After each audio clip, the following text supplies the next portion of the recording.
É isso aí, pessoal. Mais uma vez aqui, nós estamos aqui no Momento do Orador para ter um bate-papo aqui com o nosso amigo aqui, meu irmão Marcelo. Boa noite, pessoal. Estamos aqui com o nosso ilustre convidado, Virgílio. Boa noite, pessoal. Tudo bem?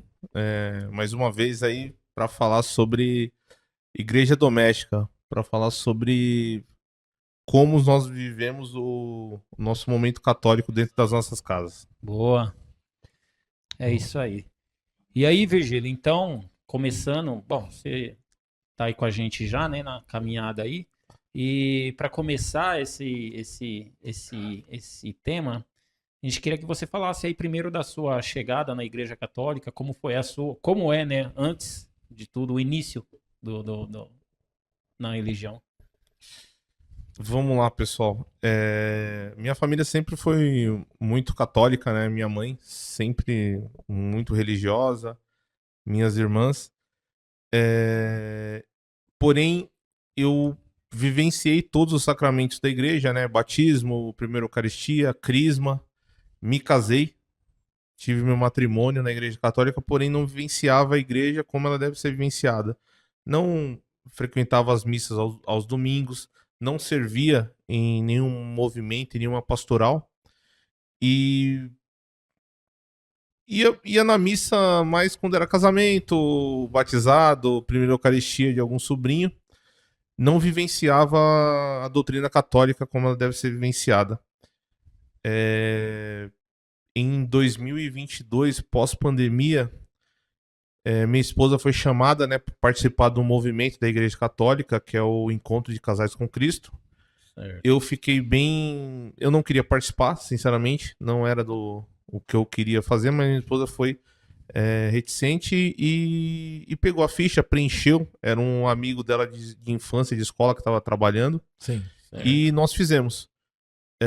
Aí, a partir desse final de semana, deu um up na minha vida, né? Mudou meu sentimento, meu pensamento quanto à Igreja Católica, o meu pensamento em si, do que eu queria ter na minha família, né? Do que eu queria que a minha família se tornasse. Então, a partir desse momento, eu comecei a entender o que era viver o catolicismo. E não sei muitas coisas ainda, né? Ainda sou um aprendiz. Gatinha. Tô ainda andando devagarzinho, mas com o tempo a gente vai vivenciando novas experiências, vai observando alguns testemunhos, vamos identificando, né, o que nós temos que seguir e com o tempo a gente vai melhorando, né? Cada vez mais. Só te perguntar Porque assim, nós conhecemos, né, o Virgílio, né? Mas o povo que tá lá, né, do outro lado ali, né, não sabe, não conhece o Virgílio, quantos anos o Virgílio tem, quantos filhos, né? Casado há quanto tempo? Vamos fazer uma cronologia desse resumo legal, nessa experiência profunda com Cristo. Vamos fazer esse resumo mais cronologicamente falando, né? Beleza, vamos lá. Eu tenho 18 anos, tô brincando, pessoal. Tenho 40 anos, sou casado, fazem 12 anos que eu sou casado, eu tenho 2 filhos, o nome da minha esposa é Priscila, eu tenho 2 filhos, o Gabriel de 7 e o Augusto de... Não. O Gabriel de 10 e o Augusto de 7. Vai apanhar quando chegar em casa, hein? Ainda bem que eu não errei os anos de casamento, velho. Se erra os anos de casamento, aí o bicho pegava.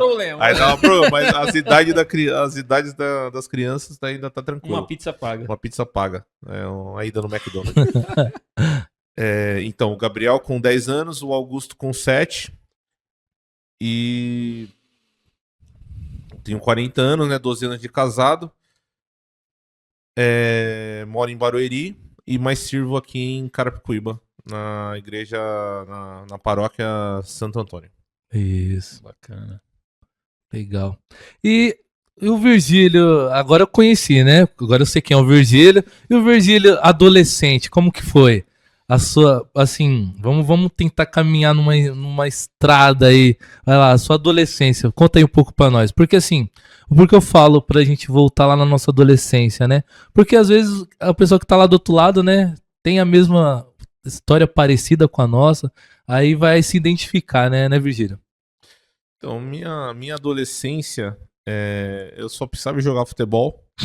Esse era meu lema, assim, né? Tinha até um sonho de ser jogador de futebol, mas não deu certo, né? Não virou. Mas a minha adolescência, ela era mais voltada para coisas de jovens, né? Eu não tinha uma... trazendo pro universo que a gente tá hoje, o universo católico, eu não tinha uma doutrina católica quando eu era jovem. Então, eu lembro da minha mãe pegando muito no meu pé, entendeu? Referente a ir na missa, a participar. Eu fiz a catequese, o crisma, fiz tudo, só que eu ia mais por conta da pressão da minha mãe. Eu ia mais, claro que desde pequeno minha mãe me ensinou a ter temor a Deus, então a saber as coisas de Deus, né? Não procurar outras coisas, mas eu vivi uma vida de uma pessoa comum. Eu não tinha uma fé. Entendeu? Eu era, nem o pessoal fala, eu era um católico de BGE. Uma pesquisa já, qual religião você tem? Sou católico. Somente isso. Então, a minha adolescência foi isso. Eu não tive uma vivência católica regrada. Entendeu? Eu não ia na missa todos os domingos. Se ia, era quando minha mãe me levava empurrando. E eu acho que todo jovem, né, sempre teve a maioria, né? Hoje em dia mudou um pouco, mas sempre um quê de questionamento quanto à Igreja Católica, quanto à doutrina católica. Questionava sobre os métodos, questionava sobre como ela lidava com as situações. Então, sempre fui muito questionador. E aí, quando você questiona muito, sem ter conhecimento, você tem um vazio, né? Porque quando você não tem o conhecimento, você questiona coisas vazias, né? Verdade. Coisas que você não sabe o que questionar. Então você começa a questionar coisas que outras pessoas pontuam, você começa a olhar muito no olhar da outra pessoa, né? Quanto à religião católica. E aí eu vim nessa toada sem ter esse conhecimento, sem aprofundar e entender o que era tá dentro da igreja. Até, como eu falei anteriormente, fazer o ECC. E aí ter essa visão mais ampliada aí. Sim. A chave, então, foi o ECC, né? Que deu aquele norte, né? A virada, André? né? A virada de chave, né? Acontece com muitos casais, né? Sim, Isso, sim. né? É um despertar, né? Isso mesmo, despertar. É isso mesmo. Bacana. Certo, aí falamos da adolescência, né? Até anotei aqui alguns pontos, tá? Da adolescência e passamos pro ECC. Então, o ECC, você não é fundamentou, mas você concretizou tudo aquilo que a sua mãe falava lá atrás, né? Com o que você estava vendo. É isso mesmo? Sim. Depois que e até é engraçado, né? Minha mãe faleceu em 2017, ela não vivenciou essa minha virada Conversão. de chave, né? Mas tudo certo, Deus sabe de todas as coisas. Tá vendo lá de cima. Mas ela plantou a sementinha, né? Com certeza plantou a semente, né? Foi regada agora, deu frutos agora, mas plantou a semente a vida inteira. Regou a vida inteira a semente. Então ela não vivenciou essa minha conversão, vamos colocar como conversão, a vivenciar a vida católica, né? Mas tipo, meus irmãos, minha família sabe o quanto que mudou, né? O quanto que alterou, né? Às vezes a gente tá vencendo esse momento com pessoas da igreja e as pessoas não sabem como éramos nós antes de partilhar esse momento, né? O que a gente pensava, né? Como a gente pensava. E aí ele tem um recorte pequeno do que a gente vivencia, né? Do que a gente entendia como igreja, né? Isso como foi fé. não te cortando, mas já te cortando. Foi um excelente ponto você falar, né? Porque nós tivemos uma vida antes de nós ter o destino, né, André? Exatamente. Porque às vezes as pessoas acham que a gente tá aqui na frente da câmera ou até nas nossas próprias comunidades ou paróquia e nós não tivemos o antes até chegar a nossa conversão, né? Muito bem falado, Virgílio. sim. É. E aí, como eu falei, a minha mãe não chegou a ver, né? Não teve essa visão, mas eu entendo que eu segui os passos dela, né? Eu entendo que o que ela plantou, que o que ela disseminou, que o que ela colocou para nós, né? Para todos os meus irmãos, inclusive para mim, eu tô vivenciando agora. Bacana. Tá chegando agora os frutos. Aham. Aí bateu o convite do ECC, certo? Chegaram lá na porta, me conta como foi, aí a decisão, né? Só não conta o segredo, porque nós não podemos contar, né? Não, André, não podemos contar. Deixa eu falar só um pouquinho. É, só um adendo pro pessoal que tá aí lá do outro lado sentir essa vontade. Foi da seguinte forma, como nós estávamos em pós-pandemia ainda, o contato não estava tão fluido assim como tá hoje, né? Hoje voltou ao normal. E no meio da pandemia, o amigo da minha esposa, né, é o Rafa, né? Acho que todo mundo aqui conhece ele, o Rafa da Débora, né? A gente se considera assim. E ele é amigo da minha esposa de infância, né? Estudaram juntos. E aí ele falou com minha esposa sobre o ECC, explicou para ela mais ou menos o que era, e minha esposa falou assim, ó, quando for para que é feito uma vez no ano, né, o ECC, cada paróquia faz, as que tem o ECC é feito uma vez por ano, né? Eu fiz na paróquia Santo Antônio. E aí quando aconteceu o ECC, ele falou com a minha esposa, preencheu a ficha, porque ele tinha todos os dados dela, e já colocou a ficha para ser feita para ser destinada para os casais que fossem fazer o ECC. Certo. E aí me ligaram, falando. Às vezes eu falei que eu não podia. Eu nem sabia a data, mas eu falei eu não podia. Você tava sabendo? Eu nem sabia a data. E aí foram falar pro Rafa, né? O Rafa ligou mesmo e falou: Meu, esse esposo falou que não quer fazer. Minha esposa falou: Não, nós vamos fazer sim, pode colocar lá. Mais ou menos assim. Empurrado, meio nós vamos empurrado. fazer assim. Então, Ele vai. Ele vai. Tipo, brincadeiras à parte, mas foi mais ou menos assim. Vamos fazer. E mal eu sabia que era uma coisa bem especial, né? Era um momento bem especial das nossas vidas estar lá presente reunido com pessoas que te dão uma pequena fração do que é o sentimento de comunhão quando você está próximo de várias pessoas que estão pensando a mesma situação, que é um pensamento em conjunto em direção a Cristo. Essa é a realidade. Quando você tem lá várias pessoas em comunhão, trabalhando, ajudando ao próximo, sem ganhar nada, somente para que salve famílias, para que casais tenham oportunidade de vivenciar uma vida melhor, tenham oportunidade de estar lidando com as dificuldades do dia a dia de uma forma mais leve, de uma forma mais tranquila, mostrar para os casais que todos têm problema, mostrar para os casais que as dificuldades são para todos e que você não é a pessoa que Deus foi lá e falou, só você vai ter dificuldade, que todos os casais têm, mas mostra de uma forma como você levar essas dificuldades de uma forma mais leve, como você lidar com essas situações. Então, de qual forma? Trazendo Cristo para dentro pro meio do casal, né? Então você não é mais só você e sua esposa, é você, sua esposa e Cristo. É verdade. Entendeu? E humanamente falando, é difícil a gente analisar que outros casais sofrem as mesmas coisas, né? A gente acha que só na sua casa, na nossa casa, que tem problema, né? Não. Tem vários problemas e até piores, né? Muito bem falado também. Depois do ECC, né? Vamos pro próximo passo, que eu não posso dar muito adendo do ECC. Mas, ó, pessoal, só pra nomenclatura ECC, Encontro de Casais com Cristo, tá? Que às vezes a gente tá falando ECC e vocês não estão entendendo. Então, vamos lá. Depois do Encontro de Casais com Cristo, né? Teve aquela evolução, né? Na sua fé, teve a força, o combustível no casamento. E a introdução em casa com os filhos e com a esposa? Me conta como foi. Então, primeiramente que nós não íamos à missa, né? Então, nossos filhos também não tinham uma doutrina. Eles sabiam que nossa religião era o catolicismo, sabiam as nossas crenças, mas não vivenciávamos isso. Então, nós não dávamos o exemplo. E E todo pai sabe que o filho, você pode falar com 1000 vezes para ele vai ouvir, claro, mas quando você tem uma ação, cria uma ação, você dá o exemplo através da ação. E quando você dá o exemplo através da ação, ele aprende com maior facilidade.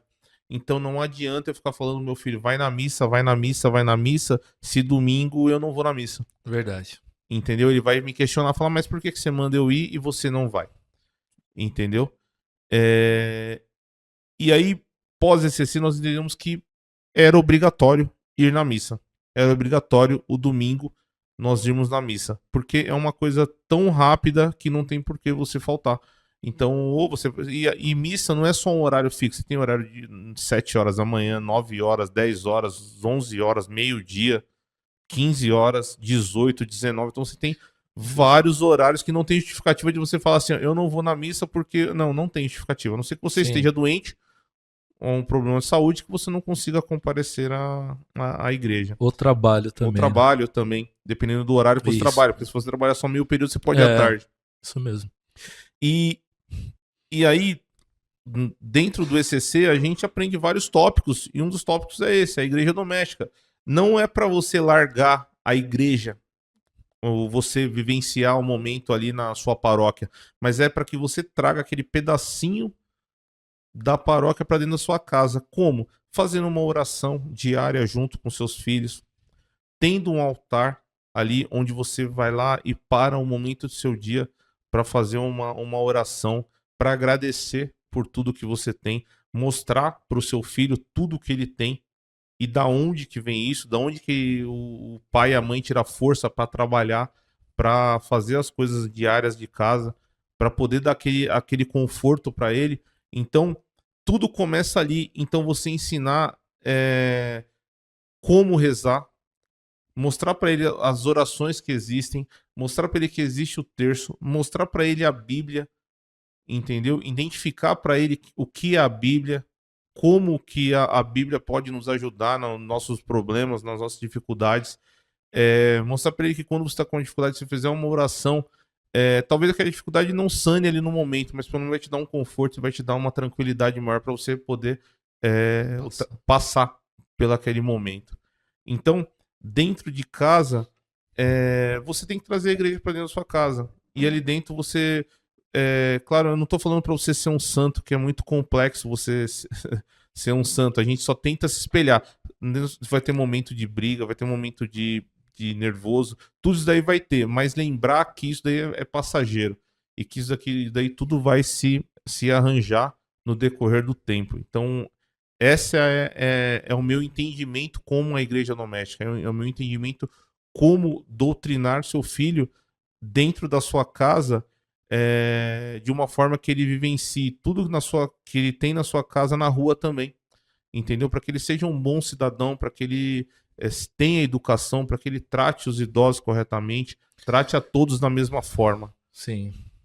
Entendeu? Então, isso que eu tento, eu e minha esposa, né, tentamos agir dentro de casa. Bacana.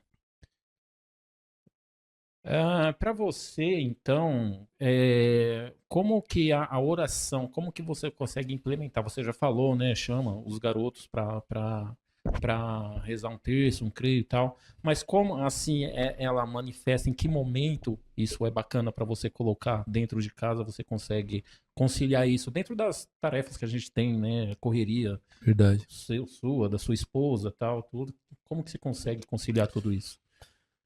Então, montar uma rotina de oração é difícil, que às vezes a criança muda a rotina, né? Mas normalmente, antes de dormir, eu entendo que todo mundo ali, se você conseguir... Às vezes você não consegue todo mundo junto, mas que a criança... O meu filho, por exemplo, ele já tem na mente dele que antes de dormir ele tem que rezar. Uhum. Então, Bacana. independente se ele vai estar na casa da avó dele, se ele vai estar na casa da madrinha, da tia, ele tem na consciência dele que ele tem que fazer uma oração para dormir, para agradecer. Bacana. E também para dormir, porque você dorme, às vezes você não sabe o que vai acontecer. Então eu posso dormir aqui amanhã não tá vivo. Com certeza. Então, a sua oração noturna, ela é para agradecer e também para que você se prepare para uma situação que você, que na nossa hora só Deus pertence. Sim, Então, sim. quando você faz a oração noturna, você faz para isso, pelo menos eu faço, né? Para agradecer o meu dia, tudo que aconteceu, de bom e de ruim, porque tudo acontece graças a Sim. Deus. E tanto bom ou ruim, né? Sim, sim. Tudo ele sabe. E também para falar, Deus, que o Senhor me deu uma noite confortável de sono, Perfeito. para que você consiga dormir bem e seja feita a vontade dele, né? A gente nunca sabe o que pode acontecer. Mas noturnamente, na parte noturna antes de dormir, eu acho que eu entendo que seja o melhor ponto para fazer oração. Já tentei já fazer antes da refeição, só que aí é meio complicado, mas. E de manhã cedo também, né? Meu filho vai sair de casa, ele sempre reza o Santo Anjo do Senhor, que é Bacana. pelo anjo da guarda, né? A Proteçãozinha, né? proteção antes de ir para a escola.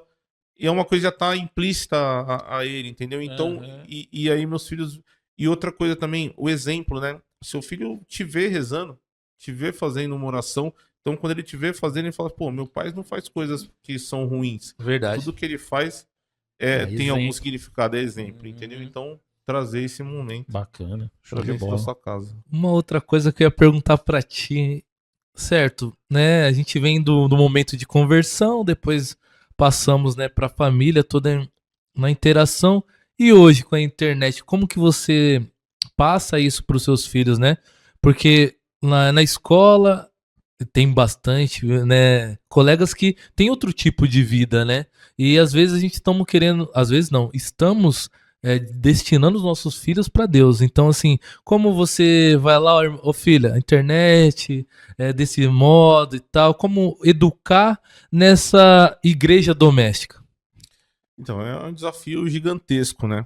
Porque dentro disso daqui, você conversa com gente de todo lugar, de Todo todo mundo, né? modelo.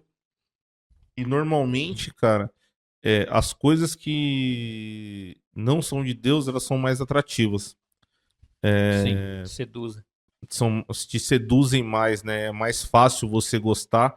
É muito mais difícil você falar pro seu filho assistir uma situação religiosa do que ele assistir um desenho ou algum vídeo na internet de uma criança montando alguma coisa Sim. ou pedindo alguma coisa Influenciador. alguma ou coisa. influenciando alguma coisa que não vai nem vem.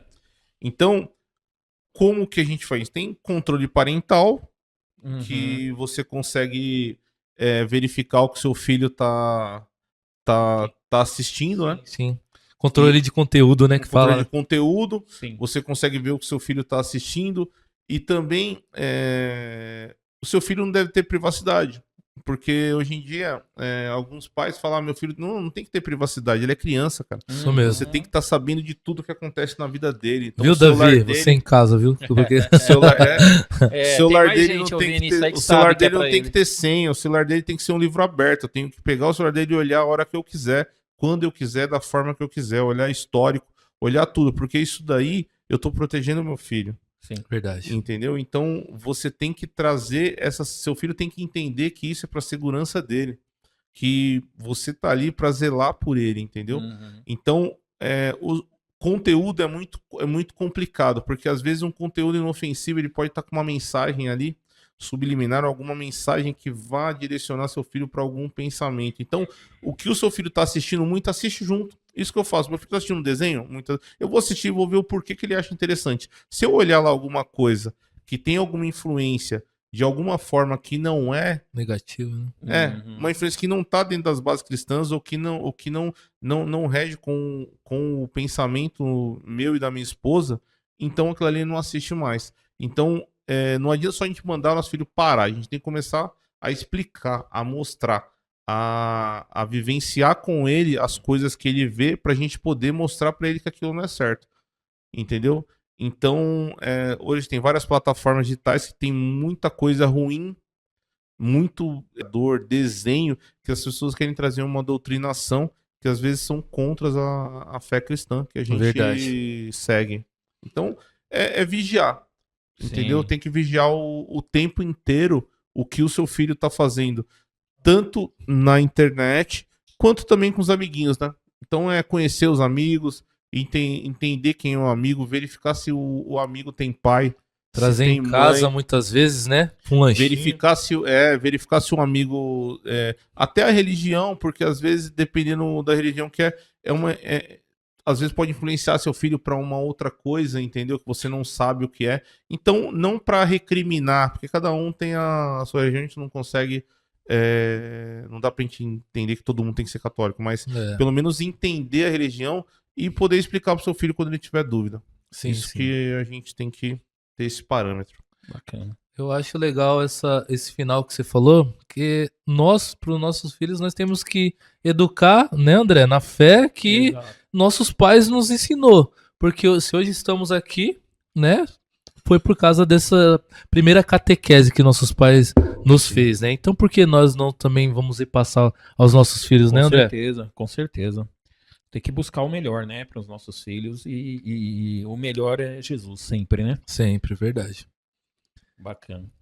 Ô Virgílio, aí você consegue, trazendo isso para a questão, a catequese doméstica, tudo, como que fica o entorno? Porque você aplicando todo esse segmento que você acabou de falar para gente, como que fica, você acaba mudando seus costumes, né? Por exemplo, é meio que recente, né? A conversão. Falando de uma vida inteira, isso é recente, essa Sim. virada de chave.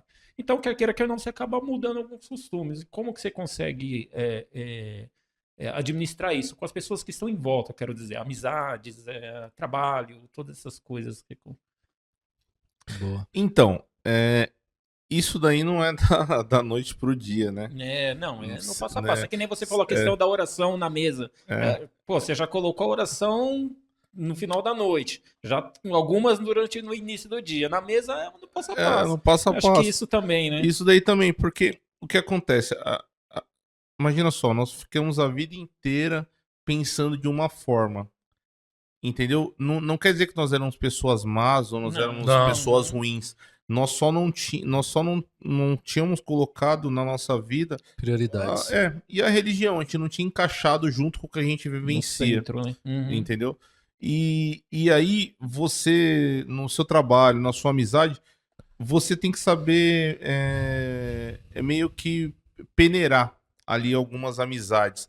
Então, às vezes, alguns assuntos, o cara pode ser seu amigo, mas aquele assunto não convém, você não precisa ser mal educado, você só não participa do assunto. Uhum. Mas aquela pessoa não vai deixar de ser seu amigo, porque às vezes aquela pessoa te ajudou em momentos que você estava com Sim. um problema, com dificuldade, e às vezes aquela pessoa ainda não teve chamada, né? Às vezes a pessoa ainda não teve uma luz para seguir alguma religião. Uhum. Então ele ainda está vivenciando outras coisas, mas nem por isso você vai deixar de ser amigo daquela pessoa, nem por isso você vai deixar de conversar com ela. Então você tem que ter esse tato aí, para você não... Porque o que acontece? Muitas das vezes as pessoas, elas começam a ir na igreja, começam a ir na missa, e aí elas começam a se julgar superiores às outras pessoas que não vão. Verdade. E não existe isso. Uhum. Entendeu? O que aconteceu foi que agora eu tô frequentando a igreja, eu não sou melhor do que ninguém, eu só tô numa doutrina católica, mas eu não posso começar a me achar superior às pessoas que não participam. Não. Entendeu? Então, a gente tem que ter esse tato, não é pra gente ser conivente com as coisas que as pessoas fazem errado, isso daí não, mas é pra você também entender, e se alguém te der a oportunidade de falar alguma coisa, você expor sua opinião. Uhum. Entendeu? Colocar Bacana. sua opinião, o seu pensamento ali para que aquela pessoa ouça o que você tá falando e em algum ponto toque nela e ela mude a situação dela. Uhum. Entendeu? Então, algumas pessoas, né, elas... eu tô frequentando agora a igreja, agora aquela pessoa ali cria uma soberba nela e essa soberba não faz parte do que a gente prega, né? Então Sim, nós pregamos humildade, né? Não pode, Humildade. exatamente. Então, quando você prega humildade, você não tem que ter soberba. Então, só porque eu tô indo na igreja, aquela pessoa ali, só porque ela não vai, ela não serve mais, ela não é mais uma pessoa do bem. Não, aquela pessoa ali só é uma pessoa que não teve ainda a vivência que eu tive. Mas se eu pensar 5 anos atrás, eu também não Você teria. era essa Imagina pessoa. se outra pessoa que tivesse vivenciando em algum momento ali, católico, religioso, tratasse de uma forma diferente só porque eu não tava indo na igreja. Então, a gente tem que ter esse tato, né? De se colocar no lugar da outra pessoa, para que a gente consiga tratar todo mundo de uma forma cristã. Entender a realidade Entender dela, a realidade né? de todo mundo, entendeu? Porque às vezes nem todo mundo teve uma criação cristã, nem todo mundo teve uma consciência do que é certo, do que é errado. Então a gente tem que lidar com as pessoas de acordo com a situação. E aí eu acho que dessa forma, às vezes você evangeliza mais do que Perfeito, querendo julgar, né? Querendo apontar o dedo, querendo achar que só você tá certo em todas as situações. Impor a tua... Impor a tua coisa, não pode. Né? Pra todo mundo, né? Não, você deve colocar situações e a divergência vai ocorrer sempre. Até Jesus, ele entendeu os momentos de cada um de nós, né? De cada um Exato. dos discípulos, para poder, né, ter o chamado, né? Eu sempre comparo muito, né, nós com os discípulos, né? Porque você viu que, né, João e os outros foram chamados em alguns momentos até de ira, né? Com vários momentos, até Pedro, Sim, né? sim. Então, e eles acabaram indo, né? Acabaram sentindo a presença de Deus, acabaram sentindo Jesus e foram para Deus, fazer o chamado deles. Então, eu entendo muito isso, né? É o que eu falo, é muito fácil ser católico para católico. É muito fácil ser cristão para quem é cristão. É. Então, é muito fácil você estar na igreja e tratar as pessoas bem. Então, você tem que ser cristão em todos os locais. Então, que nem o Marcelo colocou, quando Jesus mandou os discípulos de 2 em 2, eles não mandou eles para falar na seara deles ali. Ele mandou para falar com gentis, para falar com pessoas que não tinham, que eram de outras doutrinas. Sim. Mandou para falar para todos.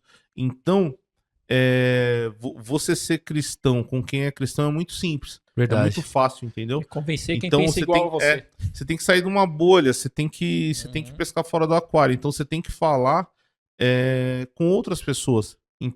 Entendeu? Porque você ficar só falando pra sua bolha, todo mundo vai falar amém, tá tudo certo. Verdade. Então, se você conversar com outras pessoas, você pode iluminar outros locais. Entendeu? É, isso aí reflete- Pegando essa deixa, irmão, de falar com outras pessoas, por isso que surgiu o momento do adorador. O momento do adorador, nós saímos da nossa bolha lá, né, da nossa paróquia, para falar com você, que está em casa, né, você que vive, né, a sua vida e sentir a presença de Deus, né, através de nós que somos instrumentos, né, meros instrumentos, né, que Deus está à frente do podcast. Sim. Do momento do adorador, né? O foco principal do projeto é esse, né? É evangelizar, entendeu? Por meio das redes sociais, porque hoje em dia as pessoas estão lá, como você falou, isso aqui tá, e muita gente lá influenciando, falando coisas que não é apropriado, você entendeu? Então, Que isso? problema. Várias técnicas. E não escolher a quem evangelizar, né, André? Porque Perfeito. é que nem o Virgílio falou, é evangélico, seja quem for, quem quiser, venha pro momento do adorador adorar. Nós estamos aqui adorando e passando um pouco que nós passamos, o que o Virgílio, história de vida do Virgílio, que é linda, nós também temos a nossa, a técnica também tem a nossa, né, Carlos? né, Léo? Também tem, cada um foi chamado no seu momento e estamos aqui nesse lindo projeto. Né, Virgílio? Sim. Sim. E cada dia a gente... Mas vivenciar é o mais importante, né? Então, é um passo a cada dia, né? Vivenciar o catolicismo, ser católico é muito complicado. Ser católico é muito difícil. Sim. Ser católico é muito difícil. Se você for vivenciar, o catolicismo é muito complexo. Tem porque muitas renúncias, né? Tem muitas renúncias, isso mesmo, André. Muitas renúncias. Você tem que deixar muita coisa e isso aí não é de uma hora para outra, né? Então você vai cada dia colocando uma pedrinha lá para você conseguir fortalecer esse momento católico. Porque é muito complicado ser católico, cara. Muito mesmo. Sim, é complicado. Mas põe Deus na frente e vamos seguindo, né? Complicado e gostoso de ser católico. Vendo Difícil. os frutos o tempo inteiro. Porque a gente tá no mundo, cara, que você toda hora você sai um pouco dos focos de ser católico. Você tá no trânsito, cara, Exato. você tá trabalhando, você vai e aí você tem que toda hora você parar, pensar e falar, não é isso. Então você sempre tá sempre tá se podando, sempre Sim, tá Se corrigindo, né? se Sim, corrigindo, porque às vezes você se altera com alguma coisa, às vezes você fala uma coisa indevida, às vezes você chega nervoso. Então, isso daí, cara, é bem complexo, né, pra você se ajustar tudo isso. Verdade. Exato. E também para manter essa condução da igreja doméstica na nossa casa também é difícil, né? Porque somos seres humanos, né? Temos os nossos momentos, mas é que nem o Virgílio e o André tá ressaltando aqui. Nós pararmos, respirar e pensar no Cristo que morreu na cruz por nós, né, André? Perfeito. É isso aí. Considerações finais, Dr. Virgílio. Qual mensagem você tem para passar para esse nosso público? Né? Muito obrigado pela sua presença. Gostaria de fazer mais alguma pergunta para o nosso convidado, André? Não, tá, show de bola. Gostaria, né? Mas o tempo é pouco, então. É verdade, é verdade. O papo tá bom, O mas. papo tá excelente. Vamos estender para quase 4 horas de podcast. Olha lá, o convidado já tá assim, 4 horas, Marcelo, eu te pego lá fora. Vai entrar pra 1 hora da Olha a dificuldade de ser católico. Viu? Então, considerações finais, dá uma mensagem para esse povo de Deus, como ter uma igreja doméstica em casa, né? Que você chegou até aqui, estar feliz em Cristo, estamos todos felizes, né? Com o nosso trabalho, né, nosso trabalho no mundo, nosso trabalho na igreja, pastoral, e o nosso trabalho também de pastores, né? Porque nós somos discípulos, né? Somos discípulos do nosso Deus, né? Conta aí pra nós, Virgílio.